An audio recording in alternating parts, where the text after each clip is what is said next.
तो कैसे हैं आप सब। आज का हमारा जो टॉपिक है वो आपके 11.2 का जो है ना वो सब टॉपिक है, जो कि हमारे पास कन्वेंशन करंट इन एयर है। हम लोगों ने ये देखना है कि कन्वेंशन करंट जो है आप लोगों की डेली लाइफ में कहाँ कहाँ पे यूज होता है और इनकी एप्लीकेशन हमारे पास क्या है। अगर आप लोगों ने इसे प्रीवियस लेक्चर हमारा नहीं देखा तो उसको जाकर जरूर देखें, जिसका लिंक हम लोगों ने डिस्क्रिप्शन के अंदर दिया हुआ है, ताकि आप लोगों को कन्वेंशन करंट की जो है वो अच्छे से क्या आ सके, समझ आ सके। ओके, तो अब हम लोग देख लेते हैं कि इसके जो यूज है वो हमारे पास क्या है।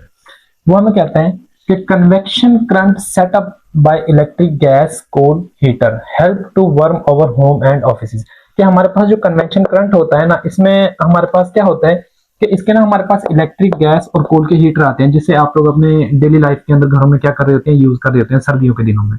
The day to day the temperature change in the atmosphere result from the circulation of warm और cold air that travel across the region. जैसे जैसे हमारे पास जो है वो दिन जो है वो गुजरता जाता है, आपको पता है कि सर्दियों के अंदर टेम्परेचर जो है वो क्या करता जाता है, राइज करता जाता है। जैसे जैसे हमारे पास टेम्परेचर राइज करेगा तो हमारे पास एयर जो है वो क्या करेगी, हीट अप होना स्टार्ट होगी। अब आपके इलेक्ट्रिक हीटर या गैस हीटर हमारे पास करते क्या है, हमारे पास होता ये है कि हमारे पास एक हीटर है,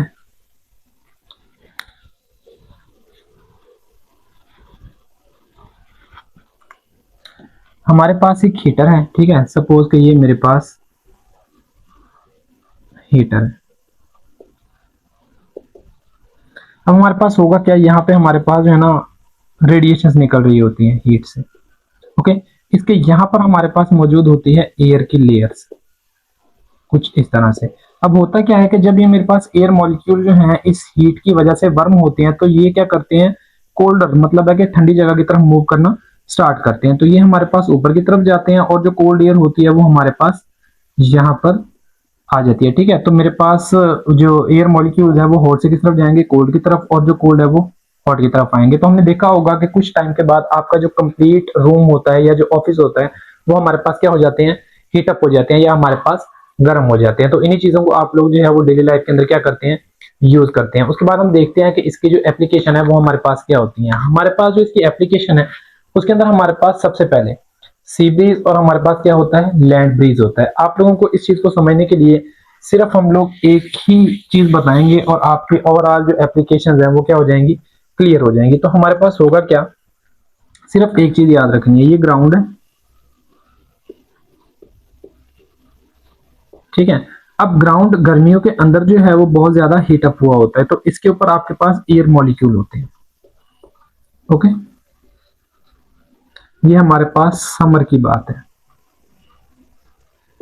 हमारे पास क्या होता है कि लैंड से आपके पास क्या निकलती है, हीट निकलती है। अब ये जो आपके पास हीट है ये आपके इन मॉलिक्यूल्स के जो डेंसिटी है उसको क्या करती है, डिक्रीज करती है। अब जब हमारे पास इनकी डेंसिटी डिक्रीज होती है ना, तो ये क्या करते हैं, कोल्डर पार्ट की तरफ मूव करना स्टार्ट कर देते हैं, मतलब ठंडी जगह की तरफ मूव करना स्टार्ट कर देते हैं। क्यों, क्योंकि इनकी डेंसिटी जो है वो क्या हो जाती है, कम हो जाती है हमारे पास। और जो ऐसे मॉलिक्यूल जिनकी डेंसिटी बहुत ज्यादा होती है वो क्या करते हैं, हॉट की तरफ मूव करना स्टार्ट कर देते हैं। तो यही हमारे पास होता है कन्वेक्शन करंट इन एयर, जो कि आप लोगों के पास प्रीवियस टॉपिक के अंदर हम लोगों ने क्या किया है, डिस्कस किया है। इसी चीज को हम लोगों ने अब यहाँ पे अप्लाई करना है। वो हमें कहता है कि on a hot day the temperature of the land increase more quickly. आप लोगों ने देखा होगा कि गर्मियों के दिनों के अंदर जब आपके पास टेम्परेचर बहुत ज्यादा होता है तो आपकी जो जमीन है वो बहुत जल्दी क्या हो जाती है, गर्म हो जाती है, क्योंकि इसकी स्पेसिफिक हीट कैपेसिटी जो होती है लैंड की वो बहुत ही ज्यादा कम होती है, जो कि चैप्टर नंबर 10 के अंदर आप लोगों को हम लोग पढ़ा कर आए हैं। Then the sea as compare to sea, जो आपके पास ओशन या समुद्र होते हैं, क्योंकि जो पानी की स्पेसिफिक हीट कैपेसिटी होती है वो हमारे पास क्या होती है, ज्यादा होती है as compare to soil. The air above land get hot and rise up. तो मेरे पास लैंड जो है वो बहुत ज्यादा हीट अप हो जाते हैं, तो एयर मॉलिक्यूल जो है उनकी डेंसिटी क्या हो जाती है, कम हो जाती है। तो एयर मॉलिक्यूल डेंसिटी कम होने की वजह से क्या करती हैं, ऊपर की तरफ मूव करना स्टार्ट करते हैं। और जो हमारे पास ऐसे मॉलिक्यूल होते हैं जो कि बहुत ज्यादा डेंसर होते हैं वो हमारे पास ग्राउंड की तरफ मूव करना स्टार्ट करते हैं, जैसे कि हम लोगों ने आपको यहाँ पे समझाया था। Cold air from the sea begins to move toward the land. तो हमारे पास क्या होता है कि जो ठंडी हवा होती है वो कहां पे आना स्टार्ट हो जाती है, जमीन की तरफ आना स्टार्ट हो जाती है। इसको आप लोग सिंक का नाम भी देते हैं, ठीक है। It is called sea breeze, इसी को आप लोग क्या कहते हैं, सी ब्रीज का नाम देते हैं। नेक्स्ट हमारे पास है लैंड ब्रीज। अब लैंड ब्रीज हमारे पास क्या होता है, एट नाइट, जब आपके पास क्या हो जाता है, रात का वक्त हो जाता है।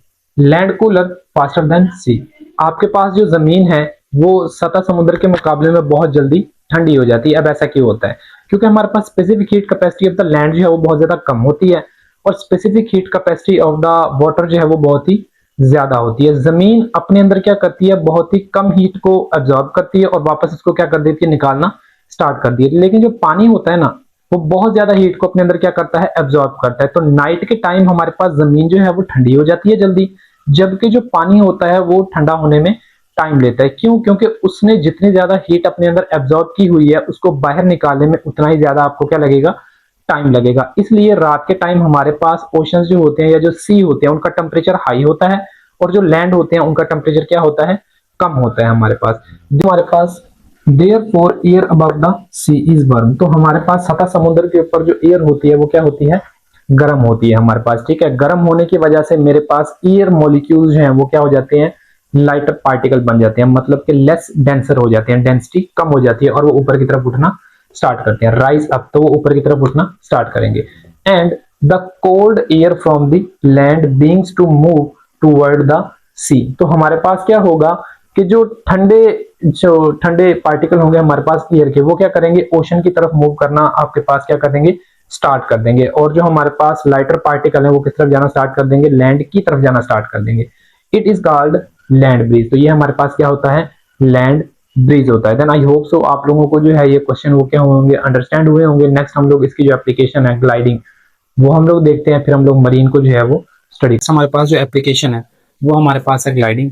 अब हम देखेंगे ग्लाइडर जो है वो किस तरह से कन्वेक्शन करंट के ऊपर क्या करते हैं, राइड करते हैं। ओके, तो हमारे पास क्या होता है, the hot air current moves upward due to convection, these rising current of hot air are called thermals. ठीक है, अब मेरे पास क्या होता है, चूंकि लैंड ज्यादा हीटअप हमारे पास हो रही होती है, ठीक है, हीटअप होने की वजह से मेरे पास एयर मॉलिक्यूल क्या करते हैं, ऊपर की तरफ उठते हैं। तो हमारे पास जो ग्लाइडर हैं वो उसी एयर के ऊपर राइड कर रही होती हैं, जो कि लाइट डेंसर हमारे पास पार्टिकल होते हैं एयर के, उन्हीं के ऊपर वो ग्लाइड करके क्या जा रहे होते हैं, आगे की तरफ जा रहे होते हैं। और उसी कन्वेक्शन करंट को जिसके ऊपर ग्लाइडर हमारे पास क्या कर रहा है, राइड कर रहा है, हम लोग किसी का नाम देते हैं, थर्मल का जो है वो नाम दे देते हैं। उसके बाद हमारे पास glider ride these thermals, glider जो है वो थर्मल के ऊपर क्या करते हैं, राइड करते हैं। Eagle hawks are expert thermal climbers. ठीक है, कि हमारे पास जो थर्मल्स होते हैं, ईगल और जो हॉक्स होते हैं हमारे पास, ठीक है, वो बहुत ही ज्यादा एक्सपर्ट होते हैं इन चीजों के थर्मल करंट के ऊपर मूव करने के लिए। ठीक है, तो ये आपके पास इंपॉर्टेंट जो है ना वो क्वेश्चन है, एमसीक्यूज के रिस्पेक्ट से हमारे पास ये दोनों पॉइंट इंपॉर्टेंट है। नेक्स्ट हमारे पास है convection in sea water and marine life. ये आपके पास मोस्ट इंपॉर्टेंट जो है वो क्वेश्चन है, जो कि काफी दफा आपके बोर्ड के एग्जाम के अंदर पूछा भी जाता है। इंपॉर्टेंट क्वेश्चन है आप लोगों के पेपर के पॉइंट ऑफ व्यू से। Convection sea water and marine life. अब देखें हमारे पास जो समुद्र है, अब उसमें होता क्या है, अब जो समुद्र है उसके अंदर हमारे पास जो है ना बहुत सारे क्रिएचर्स रहते हैं। उन क्रिएचर्स को जिंदा रहने के लिए खाने की भी जरूरत है, ऑक्सीजन की भी जरूरत है। फिर हमारे पास सतह समुद्र का जो डीपर पार्ट होता है, बहुत ज्यादा डीप होता है, वहां पर जो पानी का टेम्परेचर होता है ना वो बहुत ही ज्यादा हाई हुआ होता है। उसमें भी हमें हीट को जो है वो क्या करना है, मेंटेन करना है। तो हमारे पास कन्वेक्शन जो है इन तीनों कामों में ही आपके पास क्या करती है, बहुत ही ज्यादा हेल्प करती है। अगर हम क्या करें कि हमारे पास, हमने ना इन तीनों के आपके पास पॉइंट बनाए हैं, तो आपने पॉइंट बनाकर ही इस चीज को अपने पेपर के अंदर क्या करना है, राइट ऑन करना है। फर्स्ट हमारे पास है डिस्ट्रीब्यूशन ऑफ फूड। फूड को जो है वो किस तरह से डिस्ट्रीब्यूट किया जाता है, हमारे पास जो सी क्रिएचर्स हैं वो किस तरह से हमारे पास जो है ना फूड को यूज कर रही होते हैं, या फूड उनके लिए हमारे पास बनता किस तरह से। अब देखें हमारे पास जो पानी है, जब वो डीपर सरफेस से क्या करता है, बाहर निकलता है या ऊपर की तरफ उठता है। ठीक है, क्योंकि उसका टेम्परेचर बहुत ज्यादा हाई होता है। हाई होने की वजह से आपके पास लेस डेंसर वाटर जो है वो क्या करेगा, ऊपर की तरफ मूव करेगा, और हाई डेंसर वाटर क्या करेगा, नीचे की तरफ मूव करेगा। जो नीचे से पानी किस तरफ आता है, ऊपर की तरफ आते हैं, उसके अंदर बहुत ही ज्यादा न्यूट्रिएंट्स क्या होते हैं, मौजूद होते हैं। तो आपके पास ओशंस के ऊपर एक पौधा होता है जिसका नाम जो है हमारे पास वो होता है पाइथो प्लांक्टो। ठीक है, जो कि आपके पास सी क्रिएचर्स के जो है ना फूड में क्या करता है, हेल्प करता है। तो हमारे पास ये जो पौधा होता है, ये हमारे पास क्या होता है, उन न्यूट्रिएंट्स को यूज करता है। न्यूट्रिएंट्स को यूज करने के बाद जो है अपने आप को क्या करता है, ग्रो करता है। जब ये ग्रो करता है तो खाना और ज्यादा जो है हमारे पास क्या होता है, डिस्ट्रीब्यूट हो जाता है हमारे पास। तो अब हम इसको देखते हैं कि मेरे पास होगा क्या। Upwelling occurs in coastal area where surface water by water rising from below. हमारे पास बहुत ही ज्यादा जो डीपर पार्ट होता है वाटर का, वहां पर टेम्परेचर बहुत ज्यादा हाई होता है, तो वो अपील करना स्टार्ट करता है किस तरफ, ऊपर की तरफ। This deeper water is move richer. आपके पास जो गहरा पानी होता है ना, वो बहुत ज्यादा अमीर होता है भाई, ठीक है। उसके अंदर बहुत ही ज्यादा क्या होते हैं, न्यूट्रिएंट्स हमारे पास मौजूद होते हैं। उन्हीं न्यूट्रिएंट्स को आपके पास ये जो हमारे पास फाइटोप्लैंक्टन है वो क्या कर रहा होता है, यूज कर रहा होता है। अब हम देखते हैं उसके अंदर कौन से न्यूट्रिएंट्स होते हैं, इन न्यूट्रिएंट्स, ठीक है। कि ये बहुत ही ज्यादा हमारे पास क्या होता है, रिच होता है किससे, न्यूट्रिएंट्स से। Containing phosphate, nitrogen and organic material. इसके अंदर ये तीनों जो है हमारे पास ऑर्गेनिक्स होते हैं, ठीक, ऑर्गन्स जो और मटेरियल जो है मौजूद होते हैं, मिनरल मौजूद होते हैं। फाइटोप्लैंक्टन और टिनी प्लांट, ये हमारे पास बहुत ही ज्यादा एक छोटा प्लांट होता है। Type organism use these nutrients and sunlight to grow. आपके पास फाइटोप्लैंक्टन जो है ये बहुत ही ज्यादा एक छोटा पौधा होता है, जो कि हमारे पास ऑर्गेनिजम्स और आपके पास न्यूट्रिएंट्स और किसको, सनलाइट को जो है वो यूज करके क्या होता है, ग्रो होता है, मतलब अपने आप को बढ़ाता है। और ये जितने ज्यादा होते हैं हमारे पास ओशन के ऊपर, हमारे पास फूड डिस्ट्रीब्यूशन जो है वो फिश के लिए क्या होती है, उतनी ही ज्यादा होती है, जिनको वो अपनी खुराक में क्या कर रहे होते हैं, यूज कर रहे होते हैं। तो आई होप सो आप लोगों को ये जो है वो पार्ट समझ आया होगा, जो कि हमारे पास डिस्ट्रीब्यूशन ऑफ फूड है, ये हमारे पास डिस्ट्रीब्यूशन ऑफ ऑक्सीजन।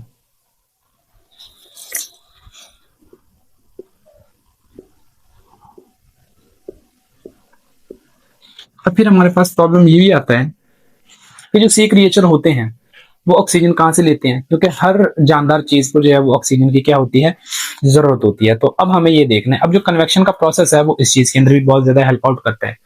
अब जो डीपर वाटर होता है ना, डीपर वाटर में क्या होता है, जो क्रिएचर होते हैं वो उस वाटर के ऑक्सीजन को क्या कर लेते हैं, एब्जॉर्ब कर लेते हैं। तो एब्जॉर्ब करने की वजह से हमारे पास ऑक्सीजन की जो है वो डीपर वाटर के अंदर क्या हो जाती है, कमी हो जाती है। तो मेरे पास क्या होता है, क्योंकि डीपर वाटर बहुत ज्यादा हॉट होता है, तो वो किस तरफ आता है, ऊपर की तरफ जाता है, और ऊपर वाला पानी जो है वो किस तरफ आएगा, नीचे की तरफ सर्कुलेट करेगा। अब जो ऊपर वाली सरफेस होती है वहां पर सन की लाइट जो है वो बहुत ही ज्यादा आपके पास रिफ्लेक्ट हो रही होती है। जब वो नीचे की तरफ आता है तो अपने साथ क्या लेके आता है, ऑक्सीजन लेके आता है, जिसको आपके सी क्रिएचर्स क्या कर रहे होते हैं, यूज कर रहे होते हैं, या मरीन लाइफ के अंदर जितने भी आपके पास क्रिएचर हैं वो उसको क्या करते हैं, यूज करते हैं। तो हमारे पास marine animal need oxygen to live. Marine animal क्या चाहिए, ऑक्सीजन चाहिए, किस लिए, जिंदा रहने के लिए। Most oxygen is dissolve in the top of water. तो हमारे पास सन की जो लाइट होती है वो आपके टॉप पर सरफेस ऑफ द वाटर जो होती है वो बहुत ज्यादा होती है। ओशन की जो ऊपर वाली सरफेस होती है उस पर सनलाइट बहुत ज्यादा रिफ्लेक्ट हो रही होती है, जिसके अंदर ऑक्सीजन काफी ज्यादा अमाउंट में हमारे पास क्या होती है, मौजूद होती है।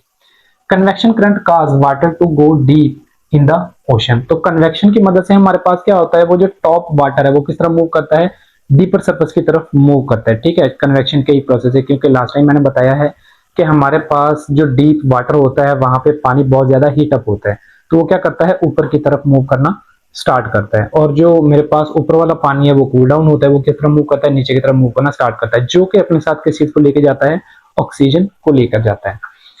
Without convection deep water would lack oxygen. अगर मेरे पास कन्वेक्शन का अमल ना हो तो हमारे पास क्या होगा कि लैक ऑफ ऑक्सीजन हो जाएगा, हमारे पास जो मरीन लाइफ है वो सारी के सारी क्या हो जाएगी, डिस्टर्ब हो जाएगी। तो कन्वेक्शन जो है वो इस चीज में भी हेल्प करता है कि किस तरह से आप लोग जो है ना ऑक्सीजन को टॉप सरफेस से डाउन सरफेस की तरफ लेकर जा सकते हैं। उसके बाद हमारे पास होता है डिस्ट्रीब्यूशन ऑफ हीट। अब हमें हीट भी चाहिए, तो डिस्ट्रीब्यूशन ऑफ हीट हमारे पास, अब मेरे पास क्या होगा कि लोअर सरफेस के ऊपर चूंकि हमारे पास हीट या जो टेम्परेचर है वो बहुत ज्यादा होता है डीप सी के अंदर, तो मेरे पास क्या होता है, कन्वेक्शन उसी वाटर को ऊपर की तरफ लेके आती है, और जो आपके पास ऊपर वाली सरफेस का वाटर होता है उसको किस तरफ लेके जाती है, नीचे की तरफ लेके जाती है। जो मेरे पास गर्म पानी उसकी जगह पे क्या आ जाता है, ठंडा पानी हो जाता है, जिससे हमारे पास हीट जो है वो क्या रहती है, कांस्टेंट रहती है। तो आपके जो क्रिएचर है या जो मरीन लाइफ है वो हमारे पास इजीली क्या कर सकती है, जिंदा रह सकती है। ओके, तो उसमें भी हेल्प करता है। तो हमें कहता है due to upwelling warm water rise up, कि हमारे पास जो बहुत ज्यादा वार्म वाटर होता है वो क्या करता है, अपवेलिंग करता है, ऊपर की तरफ जाता है, and take heat to the top, heat की वजह से टॉप की तरफ जाएगा। Convection distribute heat to the top, this help to stabilize the temperature. तो कन्वेक्शन की मदद से हम लोग क्या करेंगे, अपने टेम्परेचर को स्टेबलाइज कर सकते हैं, ठीक है, मेंटेन रख सकते हैं सी के अंदर, जो कि मरीन लाइफ की आपके पास जो है वो बहुत ही ज्यादा जो कि आपकी स्टेबलाइज द टेम्परेचर, जिससे हमारे पास क्या होता है, टेम्परेचर मेंटेन रहता है आपके जो है ना उसका ओशन का, ठीक है, और आपकी मरीन लाइफ जो है वो इजीली क्या कर रही होती है, चल रही होती है। अगर ये चीजें ना हो या कन्वेक्शन ना हो तो आपकी जो मरीन लाइफ है, जो डीप सी के अंदर रहने वाले क्रिएचर है, वो हमारे पास जिंदा ही ना रहे। तो ये हमारे पास है marine life. I hope so आप लोगों को ये समझ आया होगा। मजीद अगर आपका कोई क्वेश्चन है तो कमेंट बॉक्स के अंदर पिन कर सकते हैं आप लोग।